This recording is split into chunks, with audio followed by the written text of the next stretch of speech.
नमस्कार दोस्तों, की हालचाल। सब ठीक ठाक हो जी। आज थोड़ा जिहा फ्री सीगा कि मैं सोचा भैन भरावां नाल गल कर ला। एक टॉपिक हैगा बहुत बड़ा।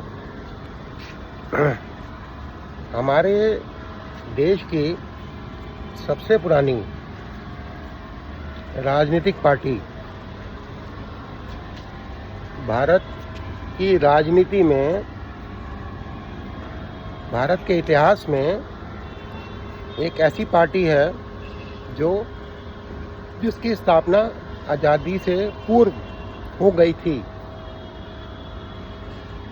जिस पार्टी की मैं बात कर रहा हूँ, इस पार्टी की स्थापना भारत देश के आज़ाद होने से पहले की हो रखी है। जी हाँ, आप सही समझ रहे हैं, कांग्रेस पार्टी। इस पार्टी का एक युवराज है, 56 साल का युवा नेता, 56 साल का युवा नेता, और उसको अविवाहित बताते हैं, जो कि गलत है।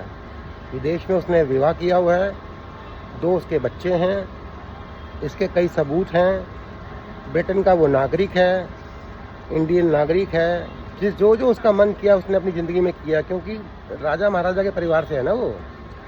और इतने सबूत होने के बावजूद भी बीजेपी में इतना दम नहीं है कि उस पर हाथ डाल सके। पहले जब ये पावर में नहीं आते थे, लोग कहते थे यार बीजेपी को पावर में लाओ, कुछ करेगी। जब बीजेपी पावर में आई तो इनकी फटने लगी। राहुल गांधी के अगेंस्ट इतने केस हैं, इतने सबूत हैं, लिखित में सबूत हैं। इंग्लैंड ने ऐसे ऐसे सबूत भेजे कि इन्होंने इंग्लैंड के अंदर वोट कास्ट किया था इलेक्शन में। इससे बड़ा सबूत और क्या होगा। उसके बावजूद भी इनमें इतना दम नहीं है कि उस पर हाथ डाल सके। उनका नाम है पप्पू राहुल खान। पप्पू राहुल खान उर्फ माफी वीर।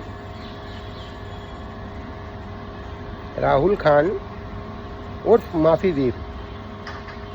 असल में ना, हमारे देश के अंदर 2 ऐसे राजनेता हैं, 2 ऐसे नेता हैं जो अपनी पार्टी को लीड करते हैं। जिनमें से एक तो है पप्पू और दूसरा है चोर केजरीवाल। ये दोनों माफी वीर हैं। इनका क्या मन करता है कभी भी कि XYZ जो भी मिले उसको चोर बोलो, उसको आतंकवादी बोलो, उसको डकैत बोलो। उसके बाद जब वो बंदा कहे कि इसको साबित करो, तो ये साबित नहीं कर पाते। फिर कोर्ट केस होता है और ये दोनों कोर्ट में जाके माफ़ी मांगते हैं। तो इन दोनों का इतिहास रहा है कि इन्होंने कई दफ़ा जाके अपने बयान से खेद प्रकट किया है अदालत में और जाके माफ़ी मांगी है। अभी भी इनको शर्म नहीं आती, दोनों को कभी भी कुछ भी बोल देते हैं मुँह से। तभी मैं राहुल गांधी को माफ़ी वीर कहता हूँ। ऐसा ही एक टॉपिक दोबारा आ गया है। पहले तो राहुल गांधी अकेले माफ़ी मांगते थे, अब उनकी माँ को भी मांगनी पड़ेगी। दोस्तों, एक कानून बनाया जब भारत सरकार ने, भारत की संसद ने कानून बनाया जिसे राष्ट्रपति ने पारित किया। उसका सीधा सीधा मतलब बनता है कि उसको भारत के नागरिक को उस पर अमल करना पड़ेगा। No if no but, right. Bharat की संसद ने कानून बनाया जिसको देश की राष्ट्रपति ने पारित कर दिया और उस पर थप्पा लग गया भारत सरकार का। 2/3 बहुमत से दोनों सदनों से पास हुआ। मैं बात कर रहा हूँ वंदे मातरम की। अब देखो दोस्तों, ये जितने भी पार्टीज है ना, कांग्रेस हो या ये जो अखिलेश फकीलेश हैं, ये दोहरे चरित्र के लोग हैं। कांग्रेस को बनाने वाले भी मुसलमान थे और अखिलेश को भी बनाने वाले मुसलमान ही हैं।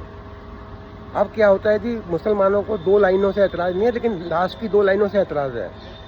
तो इन्होंने क्या किया, 15 अगस्त के दिन कांग्रेस के दफ्तर में जब झंडा फहराया जा रहा था, तो जब 2 लाइनें पूरी हो गई तो सोनिया गांधी ने बीच में आके इंटरप्ट किया खड़गे के साथ। आखिरी की 2 लाइनें नहीं बोली गई। मुसलमान नाराज हो जाएंगे। चुनाव सर पे हैं, मुसलमानों को वोट चाहिए। वंदे मातरम जाए भाड़ में। अब बीजेपी के अंदर अगर दम है, सिर्फ कानून बनाने लायक है बीजेपी, तो हर बार की तरह चुप होकर बैठ जाए। नहीं तो इन माँ बेटे को कोर्ट में घसीटा जाए, वंदे मातरम के अपमान के लिए जो सज़ा मुकर्रर है इन दोनों को दिलाई जाए। लेकिन मैं एक जनसंघ परिवार से हूँ, लेकिन मैं आप फिर भी बोल रहा हूँ, ये बीजेपी वाले कागज़ के शेर हैं, बीजेपी वाले कागज़ के शेर हैं। कोई और होता ना तो राहुल गांधी आज जेल के अंदर होता और उसकी जमानत ना मिलती, जो कांड राहुल गांधी कर रहा है देश के अंदर। एनीवेज दोस्तों, फिर मिलेंगे एक अच्छे टॉपिक के साथ। Thank you very much.